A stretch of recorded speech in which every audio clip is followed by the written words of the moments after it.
As entrepreneurs, we all have a reason why we chose to leave our 9 to 5 for an 8 a.m. to 10 p.m. I'm here to capture those stories of why we all hustle and grind for our companies. Dr. Shehz is a resilient entrepreneur and ophthalmologist. Born in India and raised in East Texas as an undocumented immigrant, he founded Smartphone ER in his teens, growing it into a successful franchise. His journey continued with an internship at NASA's Johnson Space Center, leading to a career in space medicine. Dr. Shehz broke new ground by becoming the first DO admitted into a prestigious MD ophthalmology residency. His story embodies resilience, entrepreneurial spirit, and the relentless pursuit of dreams. So, Dr. Shehz, thank you so much for being on the show today. I really, really appreciate having you here. And, after getting to know you a little bit, I love the fact that you are a true visionary with, you have a little bit of everything going on here. So you're in space medicine, you're an ophthalmologist, you're a DO, you're this, you have a bunch of things going on here. And I just, cell phone repair. I love talking to visionaries like you because it's like all of these great ideas and different ways that we can change the world. So thank you so much for being on the show today. I appreciate it. And thanks for having me. I'm excited. It's going to be a fun conversation. Absolutely. So you have a really interesting backstory that I kind of want to start off with because I think it's something. Let's start there with your backstory. Yeah. All right, we're gonna jump into this thing. Absolutely. Yeah. So I'm Shehzad Batliwala. I'm an ophthalmologist professionally, which is an eye surgeon. But my backstory. Let's see, where do we start? So one of the most defining things about my story is that I grew up undocumented here in the U.S. So my parents came to the U.S. looking for a bright, better future for themselves and myself and my sister when I was 7 years old. And when you're young and kind of in that mindset of just surviving, you're in a brand new country. The last thing you think about is maybe we should apply for this thing called a green card so we could live here legally. And so we my dad didn't apply for the green card, and so our whole family became undocumented, and that really colored just a lot of the early years of my life, and how I show up in the world, and all the other things that I've been able to do in my life honestly really comes from that place of feeling different and just feeling like I don't belong, and so I've always kind of strived to like prove myself, or prove my worth, if you will. So that, and then the early, my early years as a teenager, family was struggling financially a lot, and I really identify with the core value of being, a protector for my family, right? I love my family, and so I just got it in my head that I had to do something to help out. And that is really the catalyst that gave rise to my cell phone repair company. And we can go into more detail about that if you like. It's called Smartphone ER. It's a cell phone repair franchise with 6 retail stores in East Texas. But I was always pre-med, that's why it's called Smartphone ER. I figured it would help with med school applications as well. And so I was always pre-med.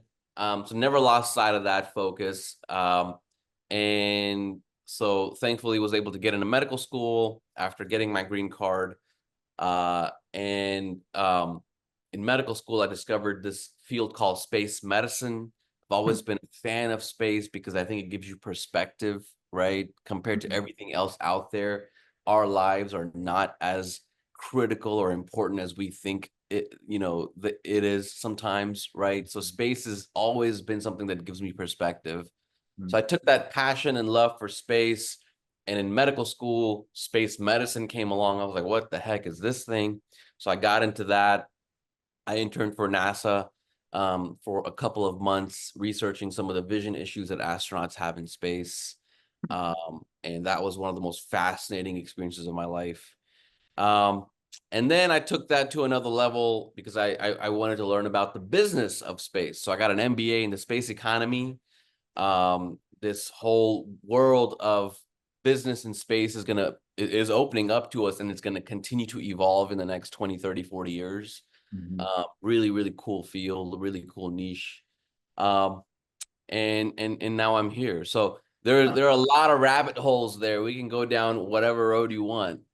Exactly. And I think let's so space medicine is a really niche market, right? Yeah. It's something where when you said it, it makes sense to us. So we would never like for example, I heard many years ago, I heard the Kelly brothers speak in an event that I was at. And one I forget which one it was. I think it was Mark, but I'm not sure. Is the person with a Guinness record for the most number of days in space. Yeah, And he yeah, was talking Scott. about some of the issues that happened because of this. Yep, Sorry, Scott. I yep. remember like some of the issues that happened, and it had never occurred to me that being in space can have a massive physiological change to your body, but it made sense as soon as somebody said it. So when you're talking Right. about space medicine, same thing. And I do think it's Absolutely. something that's going to happen. I mean, right now we're going to have more people in space. It's we had we now have Space Force, part of the Air Force. It's now something a very forward-looking thing. Let's go out and kind of I think it's the next big Yeah, frontier. yeah. I love how you did that, how you made it into a career or how you kind of went in that direction. Yeah. Yeah, I mean, space medicine, it's so fascinating, right? Because we don't think about it, but like the one thing that we are all under the control of on Earth is gravity, right? Mhm. And then you leave Earth, you enter space, and now you're in a very, it's called microgravity. It's not completely zero, but essentially negligible gravity. So everything changes, right? The Mhm. world that you know of is not that same world anymore, right? And Mhm. so your brain is disoriented, all the fluids in your body shift towards the top of your head because gravity isn't there anymore to keep things, flowing. Hmm. So astronauts develop swelling of the optic nerve, which is the nerve that connects your eyeball to your brain. Mhm. And so I did a lot of the initial research on that on the vision issues that astronauts have in space. So that was kind of my entry into space medicine. I actually was able to shake the hand of Scott Kelly uh, Uh, when I interned at NASA, which was incredible. Yeah, he's a character, man. they are. Very, very Again. ambitious, just exactly the kind of guy that you would want to like be in space with if your life depended on it. You know what I mean? Hmm. And they have some stories in and of themselves. There's for those that haven't heard them speak, them talking about their mother Oh, and joining a police force was a whole nother thing. So there's a whole bunch yeah, of stories there, but they're not. Yeah, for those that don't know who that is, Scott and Mark Kelly are identical twin brothers. One has been in space more than the other, so they're a subject of huge numbers of studies yeah, because they have identical twins, both astronauts. One has been more, they can kind of see yeah, what those differences are, like you said, optic nerve swelling and different, so and just for those that don't know who the Kelly brothers are. But now let's rewind a little bit because I want to hear a little bit more about your cell phone repair business. Because I yeah, think this is one of those businesses, all of us have seen them. We all think they're there. A lot of us, or we all know they're there. A lot of us have probably had one of these folks, help us when we've done something really stupid and cracked our screen or the battery's died or something else has gone wrong. How did how did that start, and what was that experience like for you? yeah. So I was always very, tech driven and tech heavy. Always like playing on computers and things like that in my early teens. And this is before the iPhone had come out. So, if you remember like the Motorola V3 Razr, that flip phone, Uh-huh. um, I hacked the heck out of that phone. I mean, I could make that thing do anything. So I would basically sell that service in the mall, right? Mhm. So if somebody calls, I could make the keypad flash like different colors and things like that. And I could chop up songs and do little ringtones and put those in the phone, right? Back when you didn't have iTunes and Apple Music and things like that. Mhm. So I figured out a way to basically, I had the skill and I could put ads on Craigslist and generate revenue for the skill, right? And so I was kind of just doing that. And then the iPhone launched in 2007. Mhm. I was like 16, 17 years old. I bought the first iPhone, cracked the screen on it, freaked out, and just like was devastated, right? And in Uh-huh. Tyler, Texas, like nobody offered any service to fix the thing. And I think that Apple was going to charge me like hundreds of dollars or something like that. And so I figured out how to fix it, just watching videos. And I realized that that's a service that could potentially generate revenue, right? So I put some ads on Craigslist, again, same kind of thing, phone repair. And I mean, it just kind of blew up, right? Being an entrepreneur, I mean, there's preparation, there's opportunity, but then there's also luck, right? People forget that part. So right place, right time is Yeah. a thing, And so as an entrepreneur, you control the things that you can control, Mhm. but you also recognize that there is sort of this uncontrollable, aspect to success, right? So for me, it was right place, right time. Nobody in Tyler, Texas was doing what I was doing. And so I became like the guy to go to for any iPhone related issues. Mhm. I want to acknowledge the fact that whenever a company like Apple, right, innovates and disrupts an entire industry, like the smartphone industry, right? That was the first time things went from like keyboard to like touchscreen. Mhm. Waves of opportunity are created, right? So Apple didn't just create a $1 trillion market cap company, they also created a multi-billion-dollar cell phone repair industry, right? Mhm. Among other industries, like the App Store, that itself is a little mini industry, right? Mhm. So you can, as an entrepreneur, if you just stay in curiosity mode and just observe, you can ride any one of those waves, right, of opportunity. So that was my story with smartphone ER. So today we have 6 retail stores. I just hung up a shingle when I noticed that I was getting a lot of requests, and initially I didn't have a storefront, so I would have all of my customers go to my dad's jewelry shop in the mall, Uh-huh. uh, and they would just show up and they'd be like, "Hey, is there a guy named Ron here that fixes phones?" I Shehzad Batliwala is like Uh-huh. not very, it just doesn't sound like a user-friendly name. You know what I mean? It's like, who? So I was like, I'm just gonna go by like the easiest name you Uh-huh. think of, because I'm not gonna sit there and spell my name out every single time. So I said, you know what? Ron, 3-letter word, easy. That's what I'm gonna go Mhm. by. So I became like Ron, the cell phone repair guy. I love that. And people would show up at my dad's jewelry shop and just drop the phones off. And I'd pick them up, I'd take them home, I'd be laying on my bed fixing phones. Uh-huh. And one time this is when I was a novice, I took a metal screwdriver to the battery of the iPhone, Ooh. and chemical reactions started happening, and the thing's like poof, like essentially lit on fire, like in Uh-huh. front of my face while I'm on my bed. And so like Uh-huh. I threw that thing on the ground, like burned a hole in my carpet, and I'm just like putting the fire out with like my shorts or my underwear or something. Uh-huh.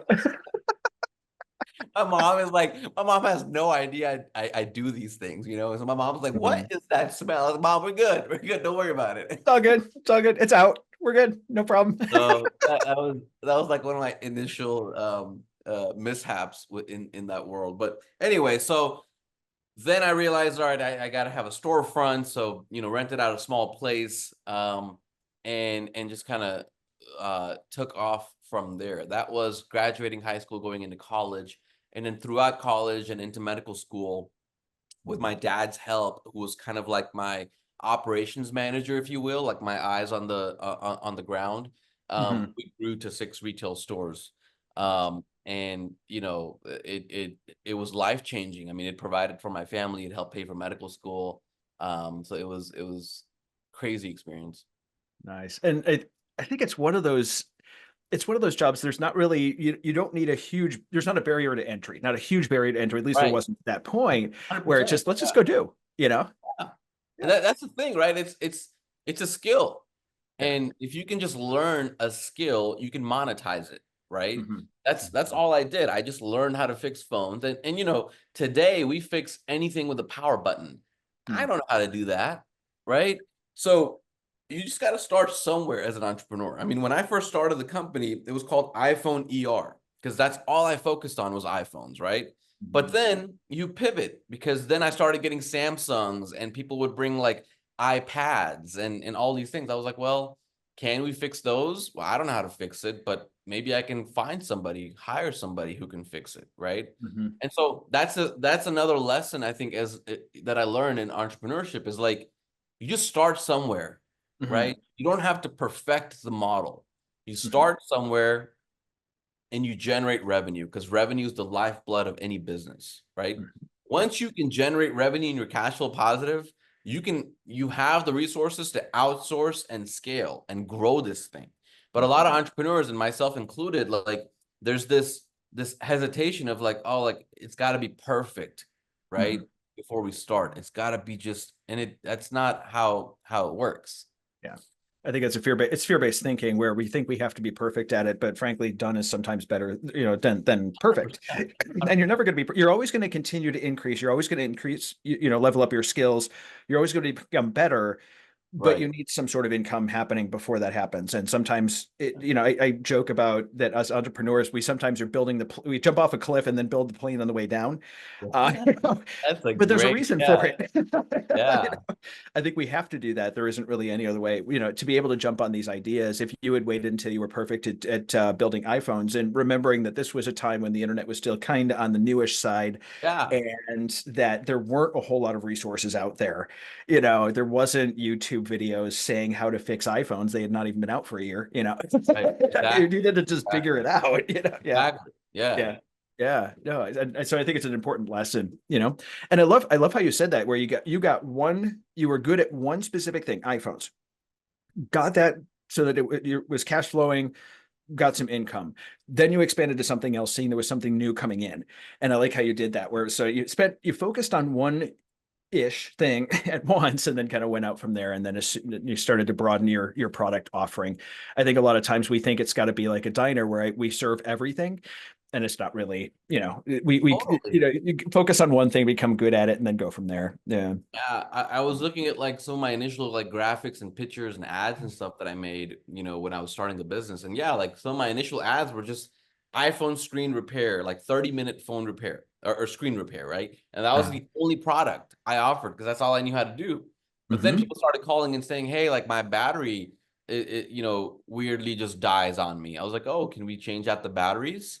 mm-hmm, And then it became like, well, it's not charging. I was like, oh, well, what is it? Is it the battery or is it the charging port? And so it's your customers will give you feedback.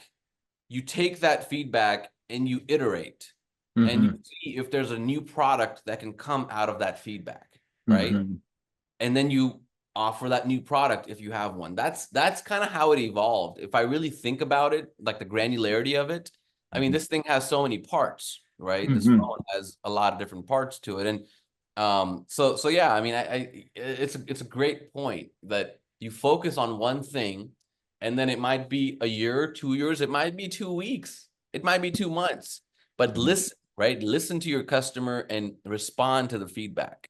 Yeah, and find the next problem you can solve for them that's within your niche. 100%. Because it's really all about solving problems. People. I had a roommate years ago. It was funny. She was doing toothpaste, and she made this toothpaste out of like baking soda and a couple of essential oils and stuff. Best toothpaste I've ever used in my life. And so, she was not entrepreneurial at all. So I was telling him, like, well, what's your markup going to be? Yeah. He's like, well, I don't feel right about this because people can go out and buy this stuff and do it themselves. Why am I charging extra for it? And it's like, that's what you do in business. We're Yeah. not, I could go out and fix my own cell phone and get YouTube videos and figure out how to do it and buy the parts. It's not, I would spend a lot of time doing it. They're paying you to shorten that Yes. process. Yes. Yes. It's all 100%. businesses, solving other people's problems and shortening their timelines, right? Yeah, That's a great metaphor. Great way to look at it. absolutely. So now, having been kind of you've gotten your medical degree, you're an ophthalmologist, you've started this company, you've done all these things, balance has to be a thing. How what are your takes on, because I believe strongly, and it's just something that I see happen a lot when an entrepreneur first starts, they're used to the 9 to 5 work balance. I start at 9, I end at 5, I go out and do my thing, I have my weekends off and all of these holidays. It's that thing that people talk about called holidays. I'm Yeah. not sure what this is. Yeah. Yeah. Those days Yeah. off, what it is. Our work-life balance is very, very, very different. So what have you learned about work-life balance as far as balancing what you do in your businesses plus what your personal life? Yeah, that's a really good question, man. And I have struggled with that personally Mhm. for years, right? Just over the Mhm. last, like, I think 3 years is really that I've made a pretty drastic mindset shift, right, on Mm-hmm. how I think about work-life balance. Mm-hmm. Before it was just one thing. Like it was, all of my desires and ambitions were rooted in like this place of not feeling like I'm good enough, Mm. right? Because I grew up undocumented, family turmoil, all of these things, right? There's so many things. And my story is unique in some ways, but honestly, like we all go through those struggles, right? Mm-hmm. So I would be willing to bet most entrepreneurs listening to your show struggle with this like feeling of like, I gotta prove my worth, which is why I'm gonna work harder and harder and harder, Yeah. right? We're workaholics, Yeah. you know? And I think the reason we're workaholics is because we feel like we're not good enough. And the pain of that is what we're trying to numb by working and just working and working, right? I Mm-hmm. really firmly believe that. Because so what the shift that I had to make in my mind is that, well, why am I doing this? Mm-hmm. Right? Why am I doing this? Like, do I find joy and fulfillment in my work or not? Because the balance is not about how you split your time necessarily. The balance is about like, these are mentally draining activities that I do, and these are mentally energizing activities that I do, Uh-huh. right? That's the balance. Yeah. So work can be either or, right? If you find energy and joy and fulfillment in the work that you do, and that comes from knowing your why and just having a kind of a higher purpose as to what you do, right? Mm-hmm. So for me now, like ophthalmology is one of the most, I mean, it's a privilege to do what I do, right? It's one of the most beautiful things that I have the privilege to do. I love surgery. I get into flow state, and I'm just like super excited to do it. I do that about 3 or 4 days a week, Mm-hmm. right? And for me, it's a mentally energizing activity, right? Mm-hmm. Now, anything that you do over and over and over again, you get good at, right? But if you only do one thing, no matter how energized you get, you will get to a point where you're going to just kind of burn out, right? Mm-hmm. Yeah. And so that's where you have to have some other things that also bring you joy. Because I've realized there are lots of parts to who I am, right? Mm-hmm. I'm an ophthalmologist. I like doing what I do there. I like to help patients see. I feel like I connect with my patients when I do that. And so that fits in a nice place in my life. I am also a risk taker and an entrepreneur, right? I love thinking outside the box and thinking about how different businesses work and how I can generate revenue from different businesses. And so there's the business angle to what I do, that brings me joy. And then I'm also just like a fun loving person, right? Like I like to do pranks and I joke and just life is short, you know? And so in that aspect, I do some comedy. I over the last like year, I've taken up stand-up comedy, you know. Mm-hmm. Mm-hmm. It just really helps me process stuff. It's therapeutic. And again, that connection, the same connection I feel with my patients when I help them see is the same connection I feel with the audience when rarely I'm able to hit some jokes, you know? Uh-huh. The Uh-huh. punchlines hit, man, it feels good, right? So those are the different things I have in place that help me just feel energized and prevent me from burning out, right? If Mm-hmm. I did any one of those things and that's all I did, I know myself, I would burn out because Mm-hmm. I I'm a curious person. I want to experience a lot of different things. So that's Mm-hmm. what I would say about the balance aspect, right?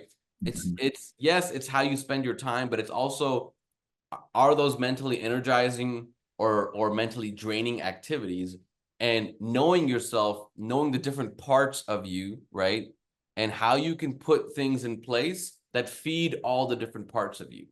Mm-hmm. And so, Exactly. And I so think, mhm. sorry, go, yeah. No, So no. I would say having self-awareness, knowing who you are Mhm. and the different parts of you, I think is like the fundamental key to all of this. Yeah. And And I we think that, just don't take enough time to learn about ourselves, you know?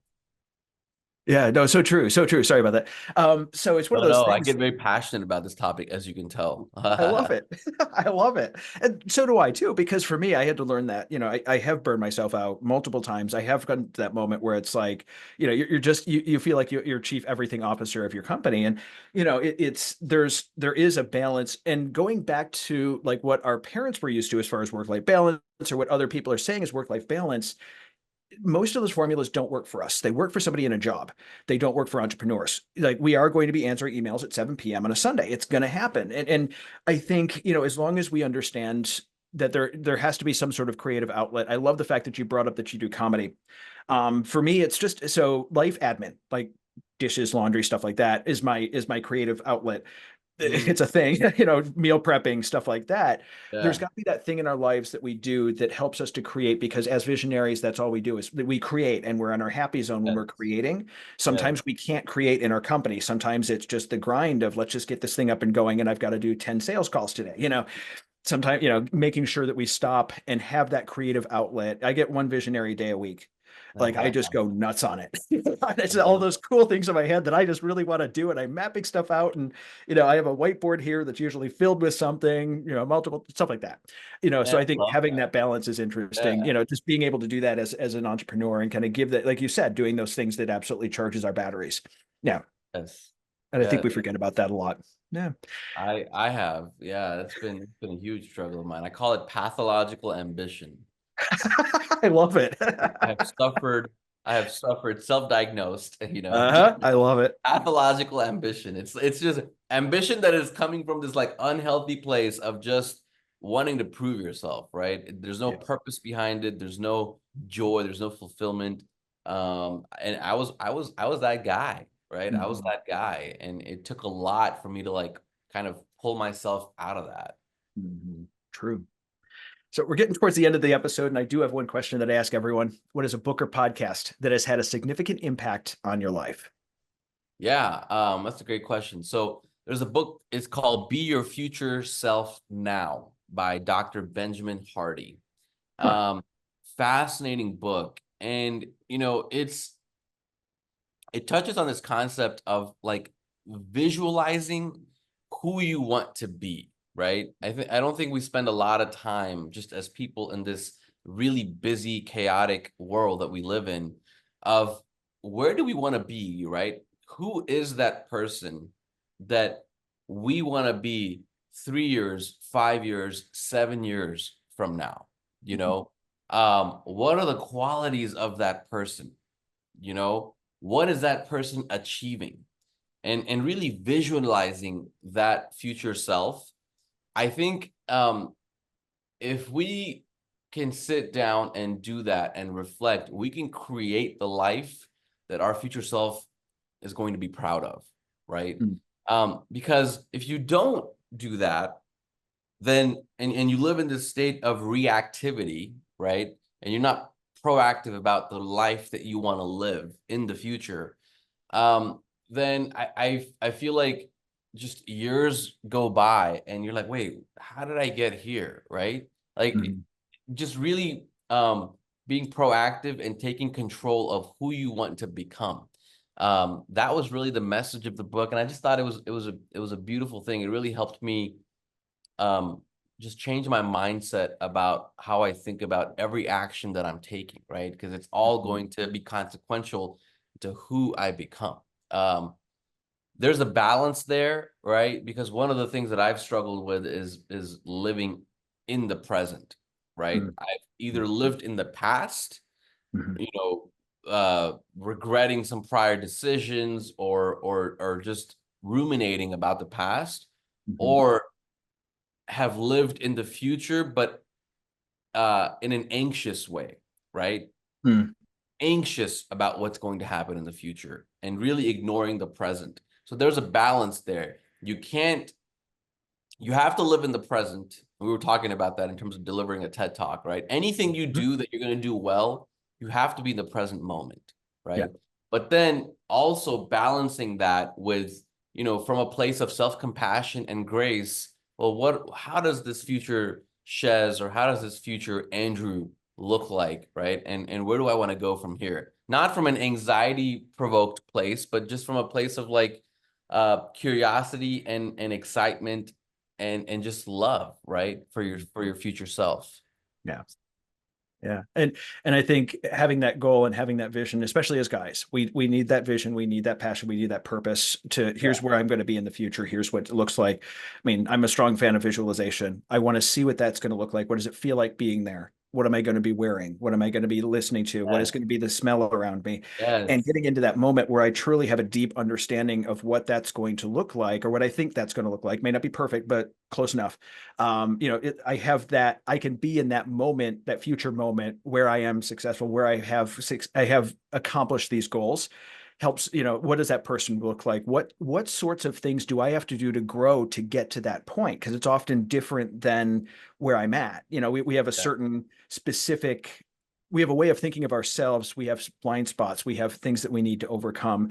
What would that look like? What parts do I need? How would that person think? And so anyway, I think it's super important to do that. So Yeah, it's being proactive, right? yeah, It's intentional transformation instead of yeah, just kind of letting life transform you and change you into something that you don't even recognize, right? yes, yeah, true. Dr. Shehz, thank you so much for being on the show today. Really appreciate it. You've dropped a lot of wisdom. You're just a fascinating person. Wish we could go for about another hour. We'll Thanks have a to have lot, you back on man. again. This was, yeah, I'd love to come back. This was awesome. Cool. You ask really good questions and you have a gift of connecting with people. So I appreciate the conversation. You got me thinking a lot about things. Now my juices are flowing. I gotta go and like Good. journal or something, Good. I love doing that to people. So, well, Yeah, I'm going to give you some time to go journal. Thank you so much again for being on. I really appreciate you. thank you. Have a good day. Thanks again for joining us on the Hustle and Grind podcast. If you'd like to learn more about Dr. Shehz, check out the link in the description.